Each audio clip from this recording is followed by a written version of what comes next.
You know, the great thing about content creation is that you could do it at any time, any place, for any reason. Just when you get that inspiration to do something, you do it. And that's exactly what I'm doing in this video.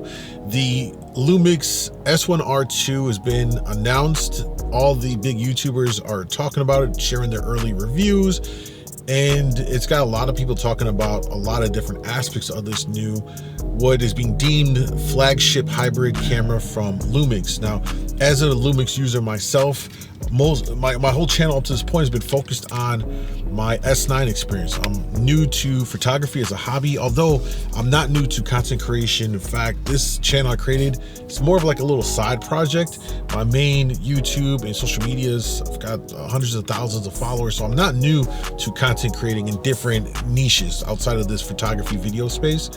But I wanted to document the journey learning photography, you know, more of what I'm interested in more than a video. I've already do video stuff, more of like talking heads, live streaming, stuff like that.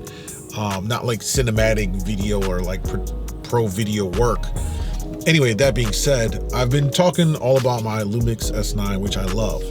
However, you can clearly see that my Lumix is in my hand. So what exactly am I recording on? Well, that's the other side to this coin for me anyway. And the reason why I did a thing and put my order in for the S1RII to get it at release. And I wanted to share my reasons why, and more so, hopefully this video could serve as another tool to consider for anybody that's thinking about buying this new flagship camera, hybrid camera from Lumix, because I like to think I have a very unique perspective on where this camera can go. And so right now I'm recording on my Lumix S5 II, and this has been my hybrid content creation machine. You can clearly see I'm sitting in my car right now recording on it. When I'm doing live streaming, I'll connect it for my live streaming cam. When I'm doing other content creation for my YouTube channel, other channels, and my social media, shorts and reels and TikToks, this is the camera I'm using to, you know, get that content, you know, the vertical aspect stuff, all of that stuff. This is my workhorse talking cam, content creation camera. I absolutely love it, and it's been fantastic to use for a variety of kind of content pieces.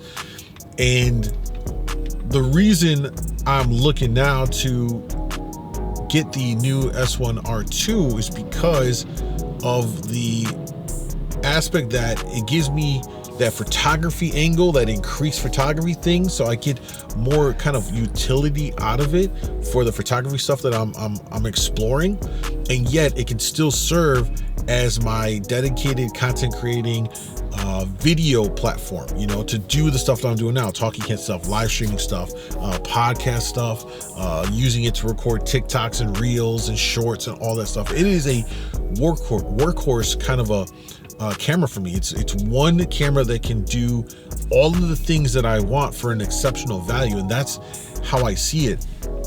And yet, you know, the thing is, I've been watching all of the big YouTuber videos, and I really pay a lot of attention to the two things. One is the comment section and seeing how people are reacting to the specs on this camera, and then the other part of it too is that, you know, you got some reviewers, I think namely Gerald Undone, that focuses so much on the technical side of it that I think that, and that's his thing, and I'm not saying there's anything wrong with that, although it kind of was weird that he was so focused on the video side of it when this camera, this hybrid camera, is supposed to lean photography, and there was no, at least when I watched the review, there was no conversations about that side of it. There was no, you know, demonstrations of pictures and stuff like that. That being said, not to dive too deep into that, I think that for me and what I see is people getting wrapped up so much into the specs of a camera, and in particular, everyone's so wrapped up about the rolling shutter. And I can't help but think to myself, like, let's be real. How many of y'all are actually whipping your camera around for that to even be a thing? Maybe except for your sports photography, from my understanding, for sports video, you know, that's your line of work. But come on, man. Like, for everyone else out there, for like the vast majority of people, Are you really whipping your camera around that this rolling shutter is going to be detrimental to your work? And yet so many comments, everyone focused on the rolling shutter. And there was a few other things that people were talking about, like slow readout speed or something like that. But let me tell you, as a content creator, right? I'm not doing pro video. I'm not doing pro photography. Lord knows that. This is a real hobby for me. That's why it's my little side pet project. Just something to share and explore.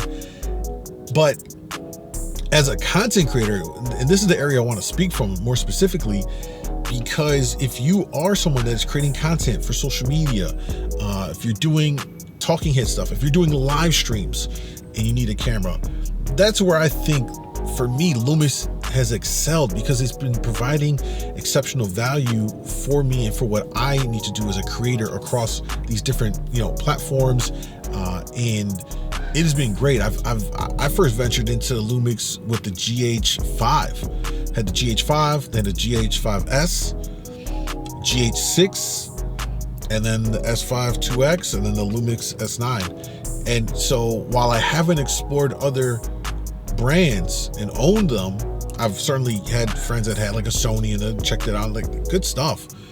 But when it came to, for me, looking at the cost for what you get, it was always a no-brainer of how Lumix is just so good at giving you value for a lower cost. And so I say all that to say that I think, after watching all of the YouTubers' early reviews, pre-release reviews, there's no question to me, what I see at launch of what this camera, the S1RII, is going to have, is going to be fantastic for me, and in my opinion, fantastic for the vast majority of people that are doing photo or video, minus the small percentage of people that rolling shutter would be actually detrimental to their work. And yet everyone cries about it. Like, is it about the specs, or is it about the art? Is it about the message? Is it about the craft? I don't look at this camera. S9, perfect example. People were giving it shit. No EVF. Bro, before I was using S9 for pictures, I was using my iPhone. Do you think I was doing this to the phone to take pictures? No, you look at it, you frame it, and you hit it. Like, same concept. I wasn't bothered by it. And I've been having a blast with this goddamn camera. It's been so much fun. I take it everywhere. It's my daily carry. Not gonna get wrapped up into it because I covered this in the video that's on the channel. That being said, what really I want to stress about this, for anyone watching that is on the fence about whether or not the S1RII is going to be the right one for you, if you're getting a little scared because of what you're seeing in the comments section from people complaining about rolling shutter or readout speed or whatever, let me give you some real food for thought that few, if any, of these creators have really talked about in their reviews, and that's this. I truly believe that after the S1RII is released out into the wild, that it will only get better. And you might be wondering, like, how can you even say that? What do you know that I don't know that supports that? Well, I don't know anything more than you know that isn't already out there. But what you have to do is simply look at what Lumix has done for the S5 2X line, and even the S9 since release. Since these cameras have been released, they have objectively gotten better through firmware updates since their release. In the latest updates to the the S5 II and the 2X, it's given a lot of features that were only in the S9. It's literally been breathing new life into these cameras, keeping it up to date, current, and especially giving the users what they want. And you don't always hear about that from some of the other brands when they're still complaining about firmware updates bricking their cameras, or their apps are doo-doo or just not as feature rich. I mean, look, I plan to talk about the Lumix Lab app and how that alone is such a slept-on tool that enhances the cameras. So for me, when I look at it, that is why I put my pre-order in for the new S1RII, because it is going to essentially replace my S5 2X as my hybrid do it all content creating machine. If I want to take some photos, it's gonna give me that high res photos at 44 megapixels. It's gonna look good. When I'm doing video, I don't even think I'll even use 8K. I'm cool with 6. I think 6 is a nice sweet spot. I can do all my video stuff. I can do open gate, of course, which is so important for me. I'm telling you that it's so important for me. I can record this one take, then I can chop it vertical to put it on shorts. One shot gets it all done, and I absolutely love that for my workflow.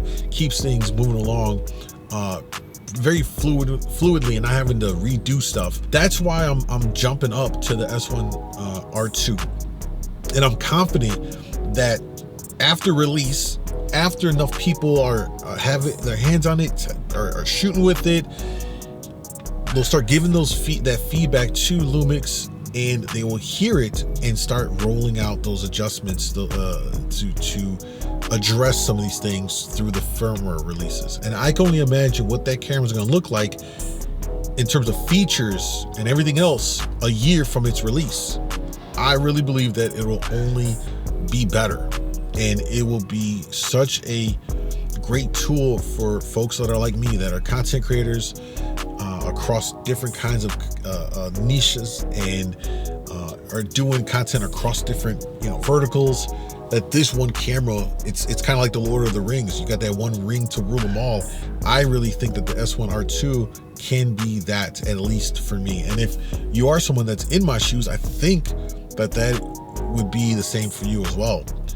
And so don't get discouraged by what people are talking about in the comments about this stuff.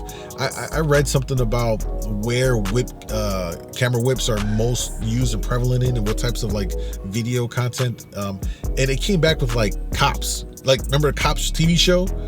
Like those kinds of shows is when you typically see those big strong whip pans and all that stuff. And like, how many other people are doing that? If you're not really doing that, I don't think you have to really worry about it. Of course, get it in my hands and we'll put it to the test, but I'm not ever doing that. So I don't think that's going to impede my recording, whether it's photo or video. And if the reality is that you're not doing that either, why are you worried about it? Like, get the camera, create your art, create your content, and enjoy it. That's how I see it. So I'm excited about the next couple of weeks when this camera is released. I will definitely be covering my thoughts as I get it and how I use it, and real world use. That's really where I would like to see more reviews be focused on, is just more real world use and demonstrating that more than just the technical side of it all. Because I mean, we can get wrapped up into the technicals and the numbers all day, but what we do is an art. And in art, you just can't always put numbers and figures to it. Sometimes you just gotta let the art speak for itself. That's what I think about this whole S1RII. Let me know what you guys think about it, whether you're gonna cop it, if you're on the fence about it. Hell, you can let me know if you think I'm a complete idiot for my thought process on the S1RII as it comes out. Anyway, appreciate y'all for watching, man. Feel free to subscribe if you like. If not, it's all good. Peace.